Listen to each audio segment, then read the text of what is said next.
Javier, Juan Antonio. Para mí es un placer estar aquí. Es mi primera intervención en directo, cara a cara, y es muy especial que sea aquí con todos vosotros, ¿no?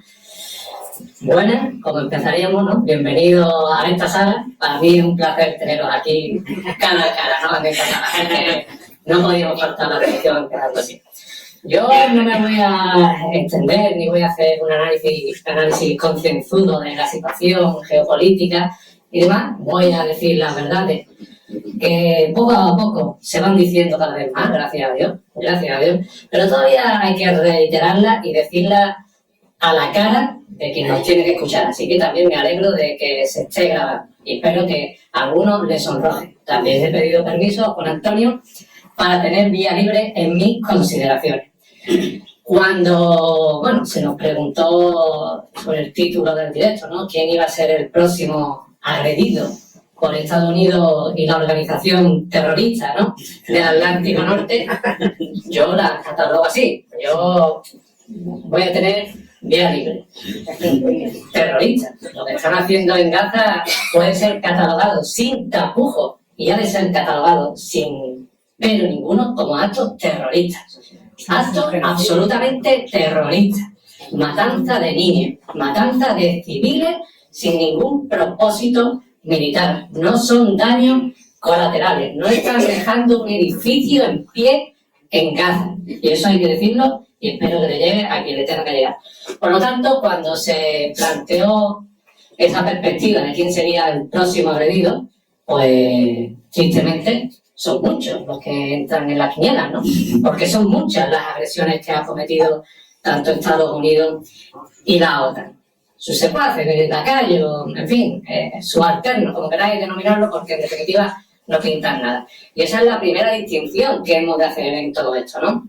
Los intereses de la OTAN no son los intereses de los países miembros, son los intereses únicos y exclusivamente de la potencia hegemónica del imperio estadounidense.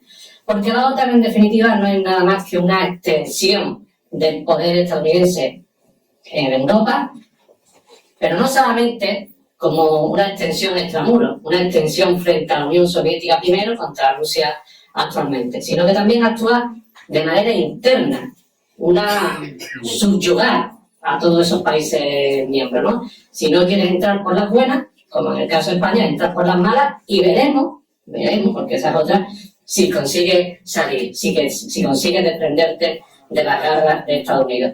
Y bueno, son muchos los ejemplos que se podrían señalar de este dominio, ¿no? Sobre los países miembros. Algunos lo han citado ya los compañeros. El tema es muy significativo, ¿no? Como el mando militar de la Alianza Atlántica está siempre en un general del Pentágono, algo que Juan Antonio me repite en varias ocasiones en los directos y yo se lo agradezco. No sabéis cuánto. Y, por el contrario, el mando político, el mando propagandístico, siempre va a corresponder a un payaso europeo. En este caso, no. Y es verdad, porque cada vez que uno escucha a Stoltenberg, no sabe si uno es payaso o verdaderamente cuál es su función en todo este circo, nunca mejor dicho, ¿no? Solana también, el carnicero de Belgrado y demás, ¿no? Otra significación muy importante sobre esto que estoy diciendo, ¿no? Del dominio de Estados Unidos en el continente sobre los países europeos es el 2% del PIB que tienen que aportar sí o sí a la organización del Tratado del Atlántico Norte, ¿no? Con tendencia a subir. Sí, con tendencia a subir y veremos, ¿no? Y veremos. Pero bueno, esto algunos, entre los cuales me incluyo, ¿no? Más que una contribución, parecería un tributo, un diezmo, ¿no? Los antiguos diezmos, ¿no? Es así. Las colonias le pagan a la metrópoli por mantener una hipotética seguridad, defensa colectiva como los cacarean tanto, ¿no? Pero más que nada, también lo vemos en las decisiones que toma la organización del Tratado del Atlántico Norte, ¿no? Como siempre prevalece decisión tras decisión la opinión de Estados Unidos, pese a que no sea mayoría, a ellos les da igual, siempre prevalece sus intereses. Cuando se ha comentado, ¿no?, que hay una cesión de soberanía de esos países subyugados a Estados Unidos, es que la cesión de soberanía, desde mi punto de vista, en sí no es mala cuando redunda en beneficio de todos. Los tratados internacionales, las leyes internacionales, son ratificadas por todos en beneficio común. El problema es ceder la soberanía en beneficio de un agente exógeno, un patógeno, un cáncer, un geopolítico, como lo catalogan algunos, entre los cuales también me incluyo. Otro supuesto, que vemos claramente esta situación de dependencia con los Estados Unidos, lo vemos en el caso que ha comentado también Javier, ¿no? El Nord Stream, como le volaron los gasoductos a los alemanes y se tuvieron que quedar callados, ¿no? Quien manda, manda. Quien manda es así, manda. Pero fue anecdótico el caso del Nord Stream porque se sabía que había sido Estados Unidos. Algunos al principio intentaron echarle la culpa a Rusia que se vuela sus propios gasoductos, ¿no? Y se vuela sus propias bases, y se vuela sus propias presas. Aquí no reímos, pero yo veo mucha gente incrédula de verdad que se lo cree, ¿eh? Nosotros nos reímos aquí, pero no es broma, no es broma. En definitiva, y me resultó paradójico cómo le echaban la culpa a 4 ucranianos en una balsa, ¿no? Como si eso nos destruyera 4 rusos, ¿no? Bueno, en definitiva, como también señalaba Javier, Seymour Hersh, un periodista al que le tengo mucho respeto y al cual aconsejo a seguir, ¿no? En esos artículos que escribe en su plataforma, ¿no? Vino a decir que no, que había sido Estados Unidos, además detalló cómo se había llevado a cabo y demás. Bueno, cuando lo dijo, fue cuando ya tuvieron que recular, incluso recuerdo perfectamente como a los periódicos alemanes le hicieron comer y le dijeron que publicaran que habían sido los ucranianos, que me llamó la atención, ¿no? Porque el periódico alemán Bild fue uno de los que trabajó con ellos, ¿no? Tanto que apoya a Ucrania. Por lo tanto, para valorar quién va a ser el próximo agredido, no hemos de mirar a la OTAN en sí, cuáles pueden ser los objetivos estratégicos de la OTAN, sino mirar a Estados Unidos, lógicamente, como señalaban los compañeros aquí. Es una obviedad y me parece también paradójico cómo interviene Estados Unidos en todos estos supuestos, porque algunas veces interviene en esas incursiones, en esas agresiones, con apoyo de otros países, de la OTAN especialmente, otras veces con otros acólitos, otros emisarios, que los tiene por todo el mundo, a ver los hay, ¿no? Pero las últimas y pocas, ¿no? También actuará de manera individual, las menos, hemos de decirlo. Los cobardes, en definitiva, siempre les gusta actuar apoyados de su camarilla, ¿no? Perdonadme si alguna vez utilizo la expresión coloquial, pero son muchos días, muchas semanas, muchos años viviendo injusticia, ¿no? Por lo tanto, hemos de enmarcarnos en un principio que ellos señalan mucho, alardean mucho, y Juan Antonio comentaba, ¿no? El principio de la seguridad nacional estadounidense. Que se ha escrito mucho sobre ello, pero en definitiva yo lo determinaría de la siguiente forma, ¿no? Todo aquello que afecte o que ellos crean que afecte a su seguridad nacional, porque eso es otra, que ellos crean, a lo mejor es una excusa, ¿no? Pero bueno, todo aquello que afecte o que ellos crean que afecte a su seguridad nacional será objeto de escrutinio y allí se dirigirá inexorablemente el imperio para intervenir o controlar. Independientemente de las teorías, cada persona, cada estudioso que le pregunte tendrá una opinión sobre lo que es la seguridad nacional. Hay muchos manuscritos que no aconsejo leer al respecto. Desde la perspectiva estadounidense, verdaderamente la seguridad nacional es todo aquello que lo consolide en su posición como potencia hegemónica en el aspecto positivo o que destruya a los posibles competidores en el aspecto negativo. Esto puede tener muchas aristas, por ejemplo, el tema de las materias primas, América Latina y África, ¿no? Yo recuerdo perfectamente, como si lo hubiera visto ayer, ¿no? Cuando la jefa del Comando Sur de Estados Unidos, en una entrevista, le preguntaron por el tema del litio, ¿no? El triángulo del litio que todos sabéis, ¿no? Argentina, Bolivia y Chile. Le preguntaron sobre este asunto y dijo ella, esto afecta a nuestra seguridad nacional. Tendremos que controlarlo. Pero mire usted, es una materia prima de un país tercero. Hija mía, ¿qué hace Estados Unidos? ¿Qué hace Estados Unidos metiendo su nariz? Además, lo dice una que tiene un rango militar, que no es un rango político, propagandístico, ni mucho menos, es un rango militar. Que eso le llega también para hacer un análisis, ¿no? Cómo tienen distribuido el mundo a su antojo, ¿no? Por comando. Otro punto importante para su seguridad nacional son las rutas económicas, como también señalaba Juan Antonio, Oriente Medio, el Heartland, como también comentaba él, los estrechos son importantísimos, lo estamos viendo en Yemen, con los hutíes. valerosos, donde los haya, los hutíes, el estrecho de Malaca, el estrecho de Suez, son puntos estratégicos. Otro aspecto que puede afectar a su seguridad nacional, ¿no? Las nuevas tecnologías. Las nuevas tecnologías son importantísimas. Quien esté a la cabeza de las nuevas tecnologías puede ser que termine controlando el devenir de todas, ¿no?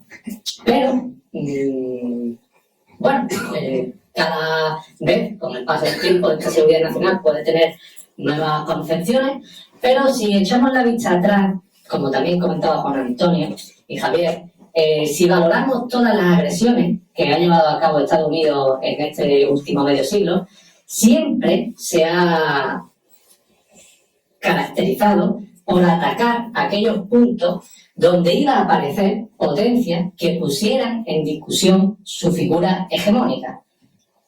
Ahí es donde verdaderamente ataca Estados Unidos, al rival que pone en cuestión, reitero, su posición geopolítica. Aquellos que osen, por qué no decirlo así, aquellos que se atrevan a desafiar su postura serán agredidos.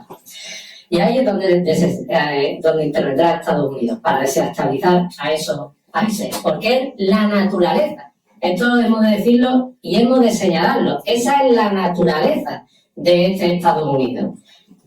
El capitalismo, no en el buen sentido, ¿no?, de competir entre uno y otro para ver quién saca un mejor producto al mercado, sino la concepción mala del capitalismo, ¿no?, destrucción del competidor para que no pueda presentar una alternativa a la nuestra. No hemos de olvidarnos nunca. Estados Unidos se erigió así, a través de la guerra, contra el competidor, incluso antes de que éste llegase a serlo. Ya se encargaba Estados Unidos de neutralizarlo. En 240 años de historia que tiene Estados Unidos, bien poco, solamente ha estado en paz en 16 de esos 240 años. Imagino que preparando los restantes, ¿no? Desde la Segunda Guerra Mundial, Estados Unidos ha iniciado el 80% de las guerras que se han dado en el mundo. Han violentado la soberanía e interfieren en los asuntos internos de terceros países. Desde la Segunda Guerra Mundial han tratado de derrocar a más de 50 gobiernos. Han intervenido violentamente en más de 30 países. Han intentado asesinar a más de 50 líderes políticos de otros países. En Afganistán, en Siria, en Irak, se han provocado más de 90.000 muertos, asesinatos, lógicamente, ¿no? Y ha provocado más de 37 millones de refugiados. Eso no lo digo yo, lo dijo Wang Wenbin, portavoz del Ministerio de Asuntos Exteriores chino. Una realidad que, como veis, no me estoy inventando. Estados Unidos ha nacido de la guerra y seguirá guerreando porque es su naturaleza. Yugoslavia, Ucrania son el fiel reflejo de esto que digo, ¿no? ¿Alguien cree de verdad que estos países fueron intervenidos, fueron atacados, fueron llevados al conflicto verdaderamente por la libertad, por la democracia, por los derechos de sus ciudadanos? Bueno, yo verdaderamente, si estamos en esta sala, espero que nadie se crea esos cuentos de hadas. Iba a decir cuentos de hadas, no, pero peor aún, cuentos de democracia, ¿no? Cuentos de democracia. Espero que nadie los creáis que fueron intervenidos por esos derechos, ¿no? Rusia, estas intervenciones en Ucrania, en Yugoslavia, estos incitados al conflicto, en último término, fueron para arrebatarle espacio a su principal adversario geopolítico, Rusia. Y no hemos de olvidarlo, Rusia es el único país que a día de hoy puede convertir a Estados Unidos en ceniza, en polvo, en auténtico solar descampado. A día de hoy hemos de decirlo claramente porque es una realidad. Esto no es una opinión, esto es un hecho. También a la contra, puede Estados Unidos llevar a cabo ese ataque contra Estados Unidos. No hemos de olvidarlo. Destrucción mutua asegurada. Además, no solamente Rusia se ha erigido como un adversario militar de Estados Unidos, sino que también es un adversario ideológico. Todo de imperios se contraponen muchas ideologías, muchas formas de ver la vida, pero Rusia está capitaneando la desafección contra ese imperio, ¿no? Cuando hay un matón en el patio y nadie se atreve a plantarle cara, basta que uno de ellos, en este caso Rusia, le levante la voz, se atreva a enfrentarlo para que detrás de él vayan el resto de ideologías, ¿no? Pero no solamente Rusia se levanta como rival adversario geopolítico de Estados Unidos. China todavía no ha llegado al nivel de poder destruir hasta la ceniza a Estados Unidos, pero llegará. E incluso al nivel que avanza su tecnología y su proyección militar lo superará. Lo que sí ha conseguido China a día de hoy es que representa una amenaza para Estados Unidos en un aspecto fundamental, la economía. Pero no la economía de balance, no la economía de cuenta de resultados o adulteración del mercado o índices de cotización, para que no lo sepa, sino en la economía que importa, la producción, las fábricas, las exportaciones. Por lo tanto, puedo asegurar que las próximas intervenciones que haga Estados Unidos, el imperio, serán contra países con la intención de desestabilizar tanto a Rusia como a China o a algunos de sus aliados. Véase, por ejemplo, el caso de Irán. Toda la zona del mar Arábigo, muy tentadora, Oriente Medio, como no. En definitiva, el mar de China Oriental, Taiwán. Hace poco se celebraron las elecciones autonómicas en Taiwán y a mí verdaderamente me dieron un halo de esperanza, ¿no? Ganó en su mayoría el Kuomintang, un partido que parece ser no está tan a la vez a favor de Estados Unidos, ¿no? Por lo tanto, ahora hablaremos de ese aspecto, ¿no? De cómo puede servir el caso de Ucrania de lección para los otros países, ¿no? China depende muy acentuadamente de sus mares para sus exportaciones e importaciones. Si controlas esos mares de la mar de la China, está en definitiva atando de pies y manos a la propia China. Es relativamente fácil decretar un embargo y asfixiarla. Corea, el Extremo Oriente, para que Corea es un caso muy particular, porque Corea también tiene bombas atómicas, por lo tanto, valeroso Estados Unidos no es, siempre enfrenta al rival cuando está en desventaja. Y Corea, bueno, Kim Jong-un, algún misil no dudo de que se le pueda llegar a escapar. O por lo menos, yo no quiero verdaderamente que haya un conflicto de este estilo, ¿no? Porque sería trágico en cualquiera de los casos. Pero hemos de decirlo así, ¿no? Las armas nucleares son un elemento esencial para la disuasión del imperio, ¿no? En definitiva, el peso geopolítico del globo, también hemos decirlo, poco a poco se está trasladando hacia el sureste del continente asiático, ¿no? Hacia China e India, porque aquí también hemos hablado mucho de China, Rusia, Irán, también se ha comentado, pero India es una gran incógnita, que también daría para un directo. Ahí estaremos, si me invitan de nuevo, ¿no? Después de todo lo que estoy diciendo, ¿no?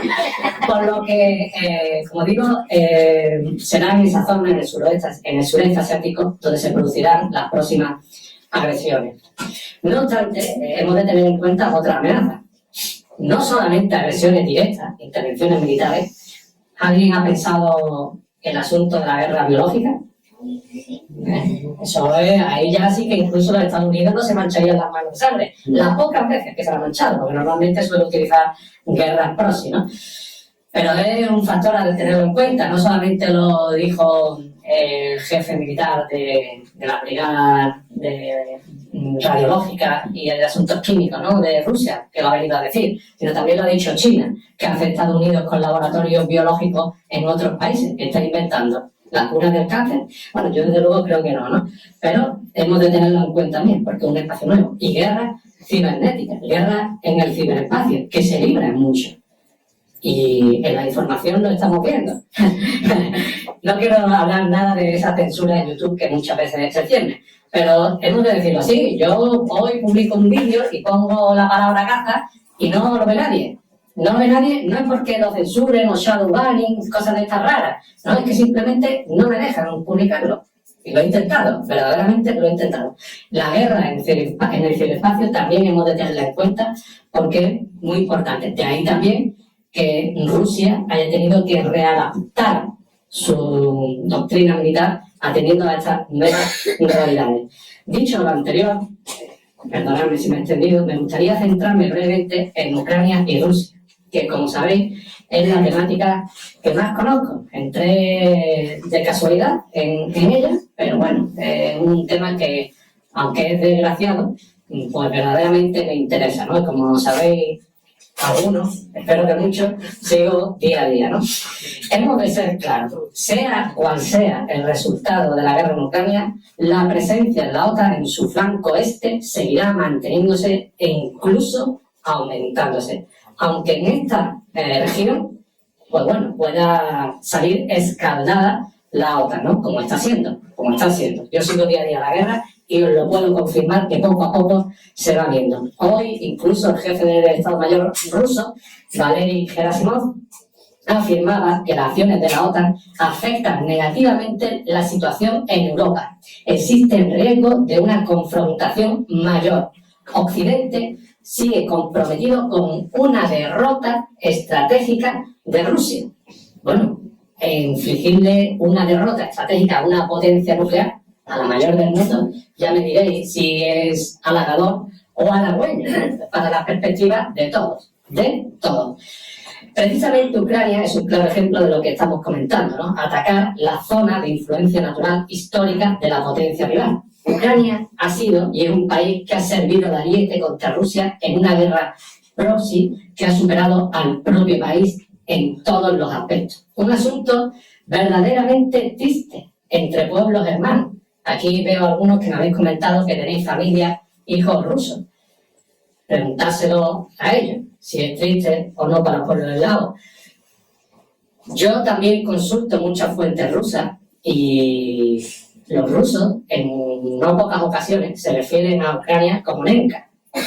Madre, fijaos la raigambre que tienen con el país. No vamos a tener mucha historia, la ruta de Kiev, etcétera, etcétera, pero verdaderamente así.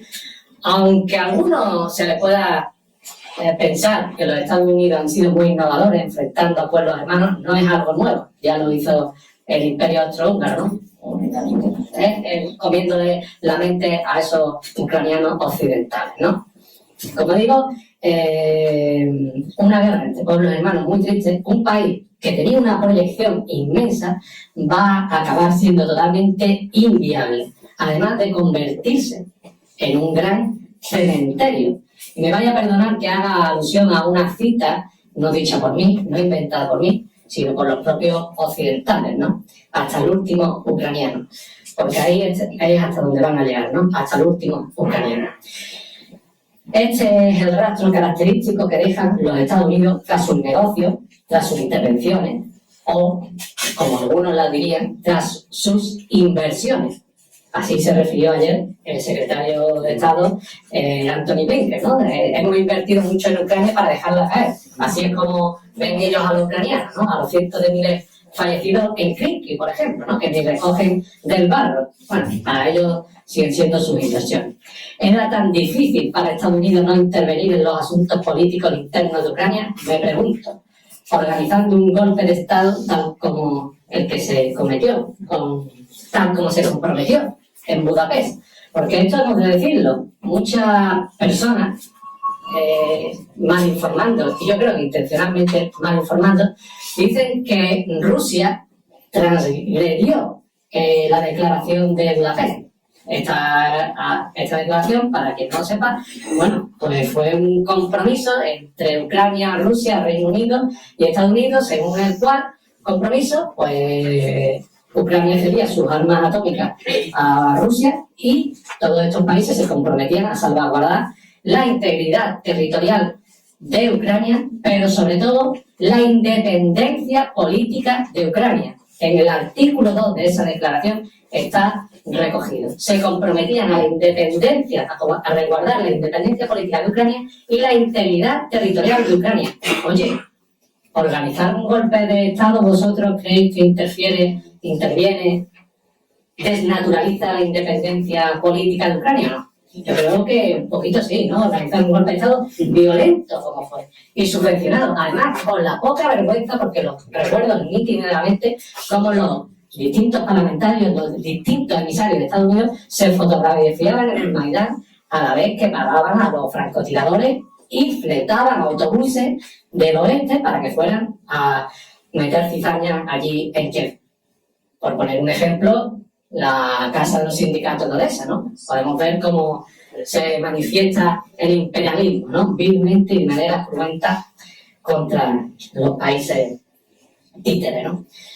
¿Por qué tuvo que Estados Unidos provocar el Maidán? Me pregunto, catalizador del conflicto. ¿Por qué lo tuvo que provocar? Bueno, pues simplemente porque está en su naturaleza, como hemos dicho anteriormente. Un país que se ha forjado en guerra, que ha conseguido ser la potencia número 1 en guerra, ¿por qué va a cambiar ahora? Hemos de preguntar, ¿por qué va a cambiar ahora? Si esa política es la que la ha llevado a ser donde está. Porque podremos hablar de buenos y malos, muertos y vivos, pero aquí hay una realidad, la realidad geopolítica. Y la guerra ha llevado a Estados Unidos a ser la primera potencia del mundo. Eso es un hecho, no es opinión. Hay gente que piensa, que así me lo ponen en los comentarios en el canal, que yo me congratulo de la guerra de Ucrania, o que de alguna forma yo la justifico.